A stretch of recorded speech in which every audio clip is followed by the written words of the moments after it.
How everyone welcome back to YouTube channel of Brain Wise. सो आज के इस वीडियो में हम पढ़ने वाले यूनिट नंबर 5 जी political science introduction to Indian constitution का unit number 5 organs of constitutional governance, जिसमें हम पढ़ेंगे लेजिस्लेचर, एग्जीक्यूटिव और जुडिशरी। ठीक है, सो स्टार्ट करते हैं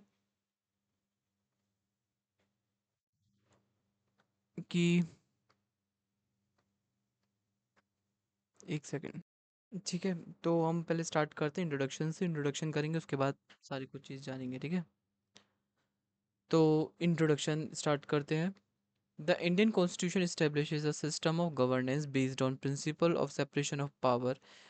ठीक है, बेसिकली जो हमारा इंडियन कॉन्स्टिट्यूशन इस्टेब्लिश करता है कैसा सिस्टम ऑफ गवर्नेंस, जो कि किस पे बेस्ड है, principle of separation of power, यानी सबकी पावर अलग अलग होगी। According to this principle the power of the government are divided among three main organs, तीन मेन ऑर्गन्स में डिवाइडेड है। जैसे लेजिस्लेचर, लेजिस्लेचर का काम क्या रहता है, लॉज बनाना। एग्जीक्यूटिव का काम क्या रहता है, इम्प्लीमेंट लॉज, लॉज को इम्प्लीमेंट करना, एग्जीक्यूट करना। और जुडिशरी का क्या रहता है, इंटरप्रेट लॉज, कि सही देखना, कि चेक करना, रेगुलर चेक करना कि जो लॉज हैं हम लाए थे वो सही चल रहे हैं, फिर उसमें कुछ गड़बड़ी आ रही है, लोग सही सही फॉलो कर रहे हैं फिर नहीं कर रहे हैं, वैसी वाली चीज़ें हैं ना। This division ensure that no single organ become too powerful and that there is a system of checks and balances. यही कारण है। ऐसा नहीं आपने कभी ऐसा देखा है कि हाँ लेजिस्लेचर बहुत ज़्यादा ऐसा हो गया स्ट्रिक्ट कि भैया वो उसके अकॉर्डिंग ही रूल होगा सब कुछ, नहीं ना। क्योंकि अगर ये स्ट्रिक्ट होगा तो ये दोनों इन इसके साथ रहेंगे, नहीं इसके अगेंस्ट रहेंगे, है ना। या फिर कोई भी पावरफुल नहीं रह सकता, आप ऐसा मान सकते हो, है ना। कोई पावरफुल नहीं बन सकता क्योंकि तीनों के पास इक्वल पावर शेयर होती है। ठीक है, the constitution of India provides a detailed framework for the functioning of these three organs to maintain democracy, rule of law and justice। ठीक है, कॉन्स्टिट्यूशन इंडिया का प्रोवाइड करता है एक डिटेल फ्रेमवर्क फॉर फंक्शनिंग, कैसे फंक्शन करेंगे three organs, जिससे कि मेंटेन हो सके डेमोक्रेसी, रूल ऑफ लॉ और जस्टिस। पहला था legislature. Legislature, what is this, legislature is a law making body of the government. It represent the will of the people and is responsible for making law. ये responsible है laws को बनाने के लिए। ठीक, इसके अलावा structure of legislature in India at the union level पर the legislature is known as parliament. Union level पर जो लेजिस्लेचर है उसको हम क्या बोलते हैं, पार्लियामेंट। ठीक है, which is consist of president, Lok Sabha and Rajya Sabha, house of people and the council of state. इन सबसे बनकर बनते हैं। ठीक है, राज्यसभा किससे बनता है, काउंसिल ऑफ स्टेट से, और लोकसभा किससे बनता है, हाउस ऑफ पीपल से। सो लेजिस्लेचर को हम क्या बोलते हैं, यूनियन लेवल पर पार्लियामेंट। लोकसभा, लोकसभा के क्या क्या फीचर रहते हैं, लोकसभा क्या, ये वाला लोकसभा है ना, house of people. House of the people यानी लोकसभा के फीचर्स क्या क्या, directly elected by the people, ये डायरेक्ट लोगों के द्वारा इलेक्ट किए जाते हैं। मैक्सिमम इसमें स्ट्रेंथ होती है 552 मेंबर्स। इसका टर्म रहता है 5 साल, हर 5 साल बाद ये चेंज होते हैं, या फिर अगर इलेक्टेड होके आगे दोबारा तो वो दोबारा रहेंगे। इनके फंक्शन क्या है, लॉज को बनाना, कंट्रोल द एग्जीक्यूटिव, और एग्जीक्यूट जो करता है एग्जीक्यूटिव वाला, ठीक है, ऑर्गन, उसको कंट्रोल करना। पास द बजट, ये बजट पास बजट यही करता है। ठीक है, राज्यसभा, राज्यसभा फीचर्स देखें तो राज्यसभा एक इनडायरेक्टली इलेक्टेड बॉडी है। ठीक है, परमानेंट बॉडी है ये, इसको डिसॉल्व नहीं किया जा सकता। 1/3 members retire every 2 years, 1/3 members होते हैं वो हर 2 ईयर्स में रिटायर हो जाते हैं। इसका फंक्शन क्या है, review laws passed by Lok Sabha, reviews laws होते हैं, लॉज जो रिव्यूड किए जाते हैं उनको पास की जाती है लोकसभा, रिप्रेजेंट स्टेट, स्टेट्स को रिप्रेजेंट करता है। Powers and functions of legislature, law making. Powers क्या है, लेजिस्लेचर, लेजिस्लेचर का फंक्शनिंग क्या है, लेजिस्लेचर, लेजिस्लेचर का। ठीक है, पहले बात, लॉज बनाती है, law making, the main function is to make laws for the country. Financial powers, passes the budget, controls the public expenditure, लोगों के खर्चों को ये देखती है। ठीक है, इसके अलावा control over executive,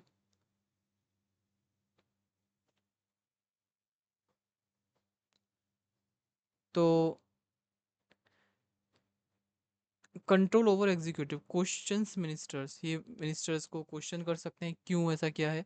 can remove government through no confidence motion, ये गवर्नमेंट को रिमूव भी कर सकता है। Constitutional amendment, can amend the constitution, ये कॉन्स्टिट्यूशन को अमेंड कर सकता है। ठीक है। और इसके अलावा इंपॉर्टेंस ऑफ लेजिस्लेचर क्या है, रिप्रेजेंट द पीपल, ये लोगों को रिप्रेजेंट करता है। Ensure accountability of the government, ये अकाउंटेबिलिटी बनाए रखता है गवर्नमेंट की। ठीक है, ये लॉज बनाता है गवर्नमेंट गवर्नेंस के लिए। एग्जीक्यूटिव क्या, एग्जीक्यूटिव बेसिकली ऐसी बॉडी है जो कि लॉज को इम्प्लीमेंट करती है और मदद करती है एडमिनिस्ट्रेशन को रन करने में कंट्री में। ठीक है। Structure of executive in India, India में एक स्ट्रक्चर कैसा है एग्जीक्यूटिव का। Executive includes president, prime minister, council of minister and civil servants यानी bureaucracy. President president of India basically इनके फीचर्स क्या क्या हैं, हेड ऑफ द स्टेट हुआ करते हैं ये, और इलेक्टेड इनडायरेक्टली, डायरेक्टली इलेक्ट नहीं होते, इनडायरेक्टली इलेक्ट होते हैं। इनकी पावर्स क्या रहती हैं, एग्जीक्यूटिव पावर्स रहती हैं, लेजिस्लेटिव पावर रहती है और जुडिशल पावर इनके पास रहती है। ठीक है। लेजिस्लेटिव पावर कैसे, जैसे कि किसी पार्लियामेंट को उनको रखना है, बुलाना है, तो ये कर सकती हैं। ठीक है, कर सकते हैं प्रेसिडेंट। ठीक है। अगर किसी को सज़ा सुनानी है या फिर किसी को माफ़ी देनी है, क्रिमिनल्स को, उसको, तो इनका पास भी ये पावर रहती है। ठीक है। However the president act on the advice of the council of minister, और ऐसा नहीं है कि वो अपनी मर्जी से चला रहा है, नहीं, काउंसिल ऑफ मिनिस्टर्स के ये उस पे चलता है, एडवाइसेस पे। Prime minister is a real executive head, ये रियल एग्जीक्यूटिव हेड है हमारे इंडिया के। जैसे हम अपनी कंट्री की बात कर रहे हैं ना, किसी और की कंट्री की थोड़ी बात कर रहे हैं। ठीक है। Leader of the majority party, leader होते हैं मेजोरिटी पार्टी के। Head of the council of the ministers, ये हेड होते हैं काउंसिल ऑफ द मिनिस्टर्स के। फंक्शंस के इनके क्या क्या हैं, प्राइम मिनिस्टर के मेक्स इंपॉर्टेंट डिसीजंस, ये coordinate government policies. Council of ministers क्या है, ये इनके फीचर्स क्या है। असिस्ट द प्रेसिडेंट, प्रेसिडेंट को एडवाइस देते हैं, असिस्ट करते हैं, हेल्प करते हैं। Responsible to the Lok Sabha, Lok Sabha के लिए रिस्पॉन्सिबल यही लोग रहते हैं। टाइप्स इनके क्या क्या रहते हैं, cabinet minister, ministers of state and the deputy ministers. Function of executive, implementation of laws, laws implement करते हैं, execute laws made by the legislature, जो लॉज लेजिस्लेचर बनाता है उसको एग्जीक्यूट करने में इनका काम ये रहता है। ठीक है। Administration manage day by day, day to day governance, ये डे टू डे गवर्नेंस को भी मैनेज करते हैं। पॉलिसी मेकिंग, ये पॉलिसीज़ भी बनाते हैं। Formulate policies and programmes. Maintaining law and order, ensure internal security. Importance of executive, ensure smooth and functioning of the government, implement development programmes, maintain stability. ठीक है। जुडिशरी का क्या है मीनिंग इसका, judiciary is a organ that interpret laws and deliver justice, ये interpret करती है laws को, चेक करती है कि ये सही चल रहा है नहीं चल रहा है, जो हमने इम्प्लीमेंट करे हैं वो लॉज सही चल रहे नहीं चल रहे हैं, और जो हमने लॉ पास किया है और नॉट पास किया है, मतलब कि जो चल रहा है, एग्जीक्यूटिव ने लॉ पास किया है उसको, उससे लोगों में जस्टिस का वो माहौल फैल रहा है नहीं फैल रहा है, ऐसा कुछ ये सोचते हैं। ठीक है। Structure of judiciary in India, supreme court, high court और सबॉर्डिनेट कोर्ट्स। ठीक है। सबसे टॉप पे होता है सुप्रीम कोर्ट, उसके बाद हाई कोर्ट, फिर सबॉर्डिनेट कोर्ट वैसे होते हैं। सुप्रीम कोर्ट ऑफ इंडिया, इसके फीचर क्या है, हाईएस्ट कोर्ट होता है कंट्री का, गार्जियंस ऑफ द कॉन्स्टिट्यूशन, ये कॉन्स्टिट्यूशन का गार्जियन भी माना जाता है। ठीक है। इसके अलावा ओरिजिनल इसकी पावर क्या रहती है, ओरिजिनल ज्यूरिसडिक्शन, अपेलेट ज्यूरिसडिक्शन और एडवाइजरी ज्यूरिसडिक्शन। हाई कोर्ट्स में देखें फंक्शन इसका क्या है, handle cases at the state level, supervise lower court. ठीक। Subordinate courts, district and lower courts deal with local cases, ये मतलब कि छोटे मोटे केसेस को डील करता है। Function of the judiciary, interpretation of laws, ये एक्सप्लेन करते हैं meaning, explain the meaning of the laws, laws का क्या मतलब है, ये सब बताते हैं ये।